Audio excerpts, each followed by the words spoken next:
வாங்க இல்லையா, இது நமக்கு வந்து பேட்டரி எல்லாத்துக்குமே தேவைப்படும். ஸோ அதனால இதை அப்படியே செட்டாக வாங்கிட்டேன்.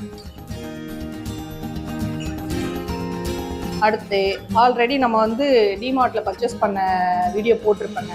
ஸோ அதில் வந்து இந்த பாட்டில்ஸ் வாங்கியிருப்பேன், 4 பாட்டில் வாங்கியிருப்பேன். ரொம்ப சூப்பராக இருக்குது, யூஸ்ஃபுல்லாக இருக்குது. ஸோ அதே மாதிரி நமக்கு பாட்டில் இருந்தால் வாங்கிட்டு வரலான்ட்டு தான் இன்றைக்கி போனவே. மெயினாக வந்து அதுக்கு தான் நான் போனது. போனால் அங்கே பாட்டில்ஸே இல்லைங்க, ரொம்ப கம்மியாக இருந்துச்சு. ஒரு 4 பாட்டிலும் 5 பாட்டில் தான் இருந்துச்சு. ஸோ அதில் நமக்கு தேவையான ஒரு 2 பாட்டில் இதோ இந்த மாடலில் 2 வாங்கிட்டேன்.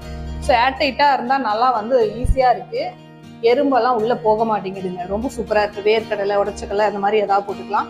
ஸோ ஆல்ரெடி வாங்கின பாட்டில்ஸில் வந்து நம்ம நட்ஸ் போட்டிருக்கோம், நீங்கள் பார்த்துருப்பீங்க. இது ஒரு பாட்டில் வந்து 149 வருது. நல்ல ஒர்த்து தாங்க, ரொம்ப நல்லா டைட்டாக சூப்பராக இருக்குது. அடுத்து இதை ஹேண்ட் கிளாத் நம்ம வந்து கிச்சனில் வந்து இதை மாட்டி வச்சிட்டோம்.